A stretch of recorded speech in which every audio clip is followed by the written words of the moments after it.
জাতীয় সনদ বাস্তবায়নের আদেশ, নির্বাচনের আগে পৃথক গণভোট সহ ৫ দফা দাবিতে ৬ নভেম্বর প্রধান উপদেষ্টা বরাবর স্মারকলিপি দেবে জামাত ইসলামী সহ ৮ সমমনা দল।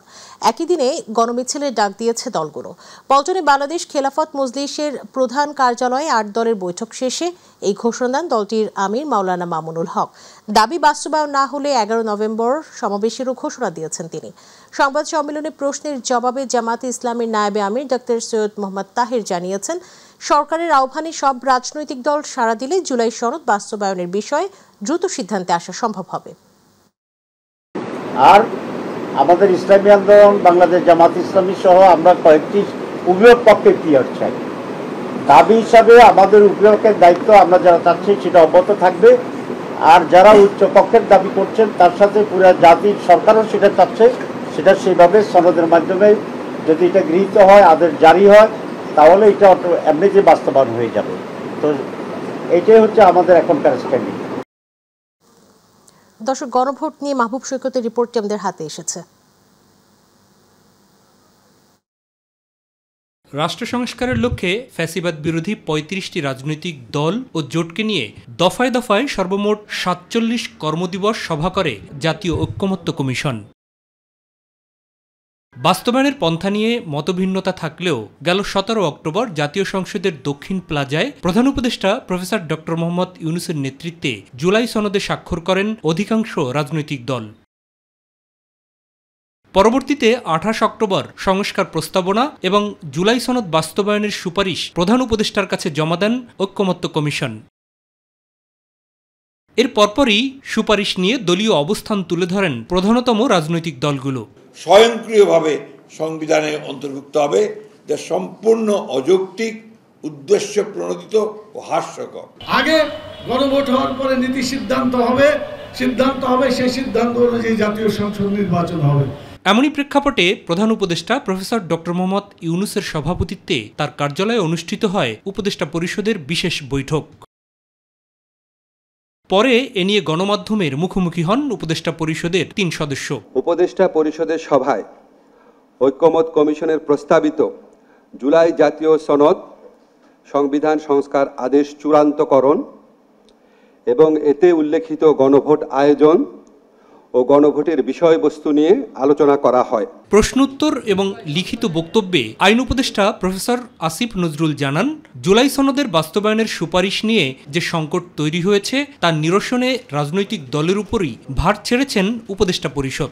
গণভোট কবে অনুষ্ঠিত হবে, গণভোটের বিষয়বস্তু কি হবে, জুলাই সনদে বর্ণিত ভিন্ন মতগুলো প্রসঙ্গে কি পদক্ষেপ নেওয়া হবে, এসব ক্ষেত্রে ফ্যাসিবাদ বিরোধী আন্দোলনের দীর্ঘদিনের মিত্র রাজনৈতিক দলগুলোকে স্বীয় উদ্যোগে নিজেদের মধ্যে আলাপ আলোচনা করে সম্ভাব্য দ্রুততম সময়ে, সম্ভব হলে আগামী ১ সপ্তাহের মধ্যে সরকারকে ঐক্যবদ্ধ দিক নির্দেশনা প্রদান করার আহ্বান জানানো হয়।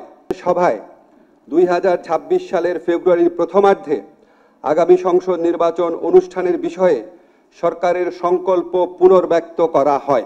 সপ্তাহান্তে রাজনৈতিক দলের মধ্যে এ নিয়ে কোনো সিদ্ধান্ত না হলে পরবর্তীতে করণীয় কি, সে প্রশ্নেরও উত্তর দেন প্রফেসর আসিফ নজরুল। ওনারা যদি ঐক্যবদ্ধ নির্দেশনা না দিতে পারেন, অবশ্যই সরকারের মতো সিদ্ধান্ত নেবে। মাহবুব সৈকত, মাই টিভি, ঢাকা। ত্রয়োদশ নির্বাচনের প্রার্থী চূড়ান্ত করতে বৈঠকে বসেছে বিএনপির স্থায়ী কমিটির সদস্যরা। দুপুর 12:30টায় গুলশানে চেয়ারপারসনের কার্যালয়ে বৈঠক শুরু হয়। বৈঠকের পর বিকেল 3টায় সংবাদ সম্মেলন করা হবে। দলের স্থায়ী কমিটির একাধিক সদস্য জানিয়েছেন, বৈঠকে দল ও জোটগতভাবে একক প্রার্থী চূড়ান্তকরণের বিষয়টি থাকবে। গুলশানে চেয়ারপারসনের কার্যালয়ে এই বৈঠকে যোগ দিতে স্থায়ী কমিটির সদস্যরা সশরীরে উপস্থিত হয়েছেন। লন্ডন থেকে ভার্চুয়ালি যুক্ত হয়ে বৈঠকে সভাপতিত্ব করবেন ভারপ্রাপ্ত চেয়ারম্যান তারেক রহমান। আসসালামু আলাইকুম।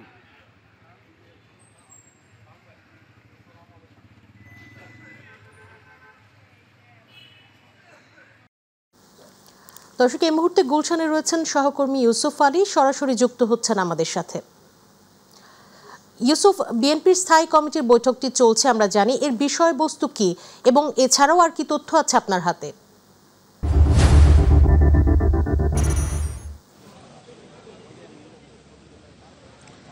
মুন, আপনি জানেন যে দুপুর 12টায় গুলশানে বিএনপি চেয়ারপারসন বেগম খালেদা জিয়ার রাজনৈতিক কার্যালয়ে স্থায়ী কমিটির বৈঠক অনুষ্ঠিত হয়েছে।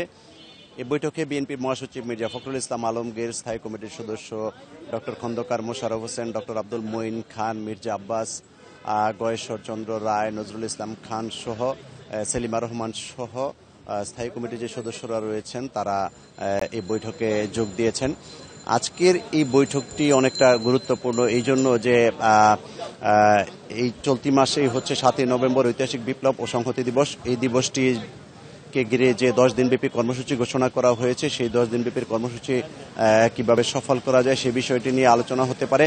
এছাড়া ত্রয়োদশ জাতীয় সংসদ নির্বাচন নিয়ে আলোচনা হতে পারে। এছাড়া বিএনপির পক্ষ থেকে যেটি বলা হয়েছে যে নির্বাচনের তারিখ পেছানোর জন্য কিংবা নির্বাচনকে বানচাল করার জন্য একটি মহল ষড়যন্ত্র করছে কিংবা কয়েকটি রাজনৈতিক দল বিভিন্ন ধরনের কৌশলী ভূমিকা পালন করছে, সেই বিষয়টি নিয়ে আলোচনা হতে পারে এবং যাতে করে প্রধান উপদেষ্টার ঘোষিত যে ফেব্রুয়ারিতে জাতীয় সংসদ নির্বাচন হওয়ার কথা সেটি যাতে ফেব্রুয়ারিতে অনুষ্ঠিত হয় সে বিষয় নিয়েও হয়তো আলোচনা হবে। তবে দলের পক্ষ থেকে আমাদেরকে জানানো হয়েছে দুপুর 3টায় সংবাদ সম্মেলন করে স্থায়ী কমিটির বৈঠকে কি কি বিষয় নিয়ে আলোচনা হয়েছে এবং কোন কোন বিষয়ে কি সিদ্ধান্ত হয়েছে সেই বিষয়টি হয়তো আমাদেরকে সেই সংবাদ সম্মেলনে জানানো হবে। এছাড়া আপনি জানেন যে ত্রয়োদশ জাতীয় সংসদ নির্বাচনকে কেন্দ্র করে যে মনোনয়নের বিষয়টি সেটি নিয়েও কিন্তু একটি আলোচনা হবে, যাতে করে অর্থাৎ বিএনপি একটি বৃহৎ রাজনৈতিক দল হিসেবে সেখানে প্রতিটি সংসদীয় আসনে একাধিক মনোনয়ন প্রত্যাশী রয়েছে, সেখানে হয়তো একক প্রার্থী নির্ধারণের জন্য কিছু গুরুত্বপূর্ণ আসনে হয়তো সিদ্ধান্ত নিতে পারে যে কোন আসনে কাকে মনোনয়ন দেওয়া যায়, একক প্রার্থী হিসেবে হয়তো কারো কারো নাম সিদ্ধান্ত হতে পারে। তবে দলের পক্ষ থেকে যেটি বলা হয়েছে যে ত্রয়োদশ জাতীয় সংসদ নির্বাচনের তফসিল ঘোষণার পর দলীয় মনোনয়নপত্র কেনা হবে এবং দলীয় মনোনয়নপত্র কেনার পর সেটি কার্যালয়ে জমা দেয়া হলে যারা মনোনয়ন প্রত্যাশী এবং মনোনয়নপত্র কিনেছেন তাদেরকে ডাকা হবে এবং তখনই প্রার্থী নির্ধারণ করা হবে। এই বিষয়টি কিন্তু বিএনপির সিনিয়র নেতারা নিশ্চিত করে বলেছেন। তবে আজকের এই স্থায়ী কমিটির বৈঠকে কি কি আলোচনা হয়েছে এবং কোন কোন বিষয়ে কি সিদ্ধান্ত হয়েছে সেটি আমরা জানতে পারবো দুপুর 3টায় যখন সংবাদ সম্মেলন হবে। হয়তো বিএনপির মহাসচিব মির্জা ফখরুল ইসলাম আলমগীর সংবাদ সম্মেলন করে আমাদেরকে সেই বিষয়টি অবগত করবেন। মুন, এই ছিল গুলশানে বিএনপি চেয়ারপারসন বেগম খালেদা জিয়ার রাজনৈতিক কার্যালয় থেকে স্থায়ী কমিটির বৈঠকের সবশেষ তথ্য। মুন। ইউসুফ, আপনাকে ধন্যবাদ। দর্শক, গুলশান থেকে বিএনপির স্থায়ী কমিটির বৈঠকের বিষয়বস্তু জানাচ্ছিলেন সহকর্মী ইউসুফ আলী। দেশ সংকটময় মুহূর্তে দাঁড়িয়ে আছে, পরিস্থিতি কোন দিকে যাবে তা আগামী নির্বাচনের উপর নির্ভর করছে বলে মন্তব্য করেছেন প্রধান নির্বাচন কমিশনার এএমএম নাসির উদ্দিন। জাতীয় নির্বাচনে আনসার ভিজিপির ভোট কেন্দ্রের নিরাপত্তা মহড়া ও চতুর্থ ধাপের আনসার কোম্পানি প্লাটুন সদস্যদের প্রশিক্ষণ অনুষ্ঠানে একথা বলেন তিনি। সিইসি বলেছেন, সামাজিক মাধ্যমে অপতথ্য ও এসআই এর এআই এর অপব্যবহার রোধে সেল গঠন করা হয়েছে। সেখানে যে কোনো ঘটনার সঠিক তথ্য যাচাই করা যাবে। ভোটের দায়িত্বে নিয়োজিতদের উপর দেশ নির্মাণের দায়িত্ব পড়েছে বলেও জানিয়েছেন সিইসি। এআই এর অপব্যবহার করে সোশ্যাল মিডিয়ার মাধ্যমে যে কোনো ধরনের একটা দুর্ঘটনা ঘটানো ফেলা সম্ভব এটা। এবং যারা দুষ্ট লোক, যারা সমস্যা সৃষ্টি করতে চায়, তারা এই সুযোগটা নিতে পারে।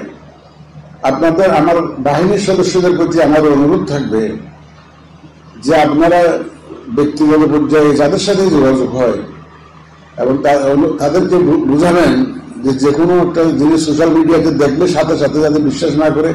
সুতরাং ভোটার, রাজনৈতিক দল, আমাদের সাংবাদিক ভাই বোনেরা, বিভিন্ন বাহিনীর লোকজন আমরা সবাই মিলে ইনশাল্লাহ একটা প্রত্যাশিত জাতিকে উপহার দেব।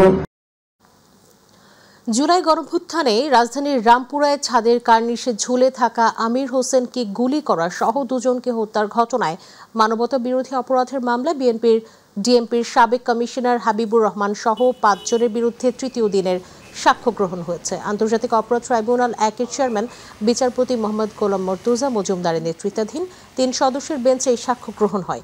গত 27 অক্টোবর দ্বিতীয় সাক্ষী হিসেবে জবানবন্দি দেন গুলিবিদ্ধ বাসিত খান মুসার বাবা মোহাম্মদ মোস্তাফিজুর রহমান। ট্রাইব্যুনালে প্রসিকিউশনের পক্ষে শুনানি করেন প্রসিকিউটর গাজী MH তামিম।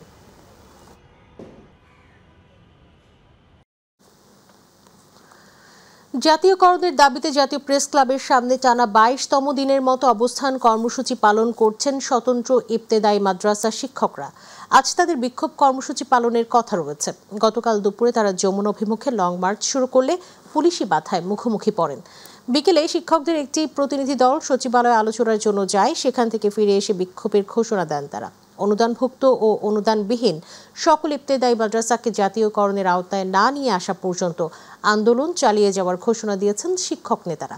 যদিও আজকের মধ্যে অনুদানভুক্ত ইবতেদায়ী মাদ্রাসার জাতীয়করণের প্রক্রিয়া শুরুর ব্যাপারে আশ্বাস দিয়েছে শিক্ষা মন্ত্রণালয়।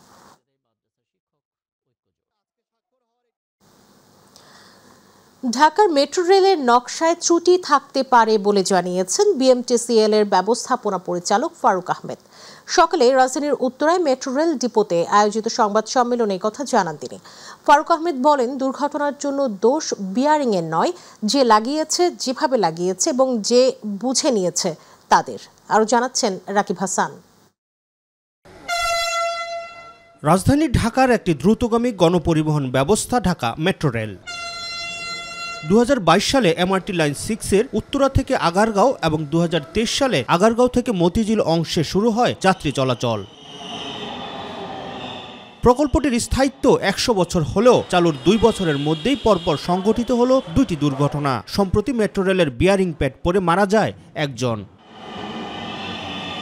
তবে এই দুর্ঘটনার কারণ হিসেবে নকশার ত্রুটি কিংবা সঠিকভাবে প্রকল্প বুঝে না নেয়ার মতো বিভিন্ন কারণ থাকতে পারে বলে মনে করছেন Dhaka mass rapid transit company লিমিটেডের ব্যবস্থাপনা পরিচালক ফারুক আহমেদ। অ্যাক্সিডেন্ট হওয়ার পরের থেকে আমরা সমস্ত পিয়ারগুলি আবার রিভিজিট করেছি, আর আমরা যেগুলিতে আগে নোটিফাই করেছি কিছুটা ডিসপ্লেসমেন্ট হয়েছে উইদিন দ্য টলারেন্স ইভেন, ওইগুলো আবার রিভিজিট করে ব্যারিকেড লাগানোর চেষ্টা করতেছি এবং স্ক্রু করতেছি ইমিডিয়েট মেজার হিসেবে।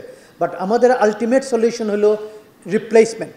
উত্তরা ডিয়াবাড়ি মেট্রো রেল ডিপোতে আয়োজিত সংবাদ সম্মেলনে তিনি জানান, এরই মধ্যে দুর্ঘটনায় মৃত ব্যক্তির পরিবারকে সব ধরনের সহায়তা করে যাচ্ছে সরকার। আর আমরা লং টার্ম যে সলিউশনটা খুঁজেছি, ওনার ফ্যামিলিকে কীভাবে পার্মানেন্টলি সাহায্য করা যায়, সেই জন্য আমরা ওনার ওয়াইফের সাথে গত সপ্তাহে আমার মিটিং হয়েছে, এই অফিসেই আসছিলেন উনি। তো ওনার যোগ্যতা অনুযায়ী ইমিডিয়েটলি একটা চাকরির ব্যবস্থা করা হয়েছে। 2026 সালে MRT লাইন 6-এর কমলাপুর স্টেশন চালু হবে জানিয়ে অন্যান্য লাইনের সার্বিক অগ্রগতিও তুলে ধরেন ফারুক আহমেদ। মতিঝিল টু উত্তর প্রায় 99% কাজ শেষ হয়ে গেছে, কিছু ডিফেক্টের কাজ আছে এখনো, যেগুলি কাজ করতেছে। রাকিব হাসান, মাইটিভি, ঢাকা। প্রতিষ্ঠার 19 বছর পর প্রথমবারের মতো কুমিল্লা বিশ্ববিদ্যালয় কেন্দ্রীয় শিক্ষার্থী সংসদ নির্বাচনের লক্ষ্যে গঠনতন্ত্রের খসড়া প্রকাশ করেছে বিশ্ববিদ্যালয় প্রশাসন। এতে কেন্দ্রীয় সংসদে 21টি এবং হল সংসদে 11টি পদ রাখার প্রস্তাব করা হয়েছে। গণতন্ত্রের খসড়া প্রস্তাবের পর থেকেই পুরো ক্যাম্পাসে বইছে নির্বাচনের আমেজ। বিস্তারিত জানাচ্ছেন প্রতিনিধি আবু মুসা। ডাকসু, চাকসু সহ দেশের 4টি পাবলিক বিশ্ববিদ্যালয়ে ইতিমধ্যেই অনুষ্ঠিত হয়েছে ছাত্র সংসদ নির্বাচন। কুকসু নির্বাচনের লক্ষ্যে গঠনতন্ত্রের খসড়া প্রকাশের পর থেকেই শিক্ষার্থীদের মাঝে বিরাজ করছে ভোটের আমেজ। কুমিল্লা বিশ্ববিদ্যালয়ের গঠনতন্ত্র অনুযায়ী ক্যাম্পাসে ছাত্র রাজনীতি নিষিদ্ধ হলেও শিক্ষার্থীরা বলছেন তাদের অধিকার বাস্তবায়নে বিকল্প শক্তি হতে পারে ছাত্র সংসদ। থেকে কুমিল্লা বিশ্ববিদ্যালয়ে যে ছাত্র সংসদ নির্বাচন বা কুকসু নির্বাচন, এটা আসলে আমাদের দাবি দেওয়ার চেয়ে এখন আসলে এটা একদম সময়ের দাবি হয়ে গেছে। মনে হয় যে আমাদের যে কথাগুলা, আমাদের যে চাওয়া পাওয়াগুলা জায়গা মতো পৌঁছানোর জন্য আসলে একটা মাধ্যম দরকার, যেটা হিসেবে আমি আসলে একমাত্র কুকসুকেই দেখছি। জন্য আমাদের বিশ্ববিদ্যালয় প্রশাসনের কাছে অবশ্যই আমাদের দাবি কুকসু অবশ্যই ডিসেম্বরের মধ্যেই হতে হবে। বিভিন্ন সীমাবদ্ধতা উপেক্ষা করে শিক্ষার্থীদের সমস্যা সমাধান ও নিরাপদ ক্যাম্পাস বিনির্মাণে শিক্ষার্থী বান্ধব নেতৃত্ব চাচ্ছে সাধারণ শিক্ষার্থীরা। আসলে বিতর্ক থাকবে, যেহেতু শুরুর পথ ছাড়া অনেক কিছু হয়, অনেক কণ্ঠবাসী থাকে। এর বাইরে গিয়েও আমরা দেখব শিক্ষার্থী বান্ধব একটা ছাত্র সংসদ নির্বাচন হবে। প্রথম চাওয়া হচ্ছে আমাদের এটা একটা অরাজনৈতিক প্ল্যাটফর্ম হবে, কোনো দলীয় লেজুর ভিত্তিক রাজনীতি থাকবে না। সকল নিয়ম মেনে দ্রুতই নির্বাচন নির্বাচনের ব্যবস্থা করা হবে বলে জানিয়েছেন বিশ্ববিদ্যালয়ের উপাচার্য। ইতিমধ্যে এই নীতিমালা ছাত্রদের জন্য ওপেন করে দেওয়া হয়েছে তাদের মতামতের জন্য। খুব শিগগিরই এটা শেষ হবে। শিক্ষা মন্ত্রণালয়, তারপরে আইন মন্ত্রণালয় থেকে ভেটিং নিবে, তারপরে চ্যান্সেলরের অনুমোদন নেবে। অনুমোদন হয়ে আসলে আমরা তখন নির্বাচনের ব্যবস্থা করব। বর্তমানে কুমিল্লা বিশ্ববিদ্যালয়ে ৬,৪৬১ জন শিক্ষার্থী রয়েছে। প্রতিষ্ঠার ১৯ বছর পর অনুষ্ঠিত হতে যাচ্ছে কুমিল্লা বিশ্ববিদ্যালয় কেন্দ্রীয় শিক্ষার্থী সংসদের নির্বাচন। ইতিমধ্যেই ক্যাম্পাস জুড়ে বিরাজ করছে নির্বাচনী হাওয়া। সাধারণ শিক্ষার্থীরা বলছেন তাদের ভোটের মাধ্যমে নির্বাচিত করতে চান সঠিক নেতৃত্ব। নির্বাচিত প্রতিনিধিরাই তাদের অধিকার নিয়ে কাজ করবে ক্যাম্পাস জুড়ে, এমনটাই প্রত্যাশা করছেন সাধারণ শিক্ষার্থীরা।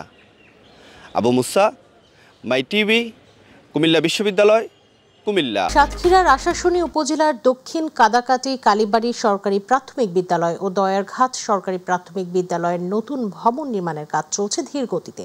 2024 সালে ভবন দুইটি হস্তান্তরের কথা থাকলেও এখনও শেষ হয়নি নির্মাণ কাজ, যার ফলে শ্রেণীকক্ষ সংকটে চরম ভোগান্তিতে পড়েছে বিদ্যালয় দুটির শিক্ষার্থীরা। তবে নির্মাণ কাজের জন্য এমন ধীরগতির জন্য উপজেলা প্রকৌশলী অধিদপ্তরকে দুষছেন বিদ্যালয় কর্তৃপক্ষ। প্রতিনিধি ফয়জুল হক বাবুর রিপোর্ট, জানাচ্ছেন আতিকুর রহমান তিতাস। দীর্ঘ 2 বছর ধরে টিনের ছাউনি আর অস্থায়ী ঘরে এভাবেই চলছে পাঠদান। সাতক্ষীরার আশাশুনি উপজেলার 95 নং দক্ষিণ কাদাকাটি কালীবাড়ি সরকারি প্রাথমিক বিদ্যালয়ের শিক্ষক শিক্ষার্থীরা প্রতিদিনই ভোগান্তির শিকার হচ্ছেন। পুরাতন ভবন ভেঙে নতুন ভবনের নির্মাণ কাজ শুরু হলেও 2 বছরেও তা শেষ হয়নি। ফলে বিদ্যালয়টিতে দেখা দিয়েছে তীব্র শ্রেণীকক্ষ সংকট। একই সঙ্গে একাধিক শ্রেণীর পাঠদান, গরমে অস্বস্তিকর পরিবেশ সহ সব মিলিয়ে শিক্ষার পরিবেশ হয়ে পড়েছে নাজুক। শুধু তাই নয়, বিদ্যালয়টিতে নেই কোনো টয়লেট, বিশুদ্ধ পানির ব্যবস্থা কিংবা অফিস কক্ষ। অল্প জায়গা আমাদের গাদাগাদি করে বসতে হয়। আমাদের বিদ্যালয়ে জলের ব্যবস্থাও নেই। আমাদের জল পিপাসা লাগলে বাড়ি যেতে হচ্ছে। আমরা ঠিক মতন এখানে আলোর ব্যবস্থা নাই, কোনো বাতাসের ব্যবস্থা তেমন নাই। 2024 সালের মধ্যে নতুন ভবন হস্তান্তরের কথা থাকলেও এখনও 30% কাজও শেষ হয়নি। কাজের ধীরগতির জন্য উপজেলা প্রকৌশলী অধিদপ্তরকেই দায়ী করছেন বিদ্যালয়ের প্রধান শিক্ষক। বারবার কর্তৃপক্ষের কাছে যাওয়ার পরেও তাদেরকে এই কাজে ইনভলভ করতে পারছে না। একই চিত্র দেখা গেছে 97 নং দয়ারঘাট সরকারি প্রাথমিক বিদ্যালয়েও। চাঁচের বেড়া দেয়া জীর্ণ কক্ষে চলছে ক্লাস, আর বিদ্যালয়ের মাঠে পানি উন্নয়ন বোর্ডের ফেলে রাখা ব্লকগুলো শিক্ষার্থীদের খেলাধুলা ও দৈনন্দিন কার্যক্রমে তৈরি করছে বাধা। ব্লক রাখার কারণে আমাদের খেলতে খুবই সমস্যা হয়, সকালে অ্যাসেম্বলি করতেও খুব সমস্যা হয়। যদি আমাদের এই বিল্ডিংটা দ্রুত হতো তাহলে বাচ্চাদের ভালোভাবে লেখাপড়া করানো আমাদের পক্ষে খুব সহজ হতো। শ্রেণীকক্ষ সংকটে 5ম শ্রেণীর শিক্ষার্থীদের অতিরিক্ত ক্লাস নেওয়া সম্ভব হচ্ছে না। এতে আসন্ন বৃত্তি পরীক্ষার ফলাফল নিয়ে উদ্বিগ্ন বিদ্যালয়ের প্রধান শিক্ষক। মাত্র 2টা রুম, মানে তাও একটা অফিস রুম আর একটা বাচ্চা। আমার স্কুলে প্রায় 150 মতন বাচ্চা রয়েছে। যদিও কাজের ধীরগতির বিষয়ে দায়সারা উত্তর দিল উপজেলা প্রকৌশলী বিভাগ। প্রতিদিনই খোঁজ নেওয়া হচ্ছে, সেজন্য আমার বলা রয়েছে যে সর্বোচ্চ 2-2.5 মাস সময় দেবে। এর মধ্যে না শেষ করতে পারলে তাদের জরিমানা পড়ব আর কি। স্থানীয় উপজেলা নির্বাহী কর্মকর্তার মাধ্যমে কর্তৃপক্ষকে চিঠি দিয়েও কোনো সমাধান হয়নি। দ্রুত শিক্ষার পরিবেশ ফিরিয়ে আনতে জেলা প্রশাসককে অবহিত করা হয়েছে বলে জানালেন জেলা প্রাথমিক শিক্ষা অফিসার। স্থানীয় উপজেলা নির্বাহী অফিসার মধ্যে চিঠি দিয়েছেন, চিঠি দেওয়ার পরেও এটি তারা ব্যবস্থা নেয়নি। আমরা এই বিষয়টি জেলা প্রশাসক স্যারকে জানিয়েছি। পড়ালেখা এবং স্বাভাবিক চলাচল এটি ব্যাহত হচ্ছে। আতিকুর রহমান তিতাস, মাই টিভি।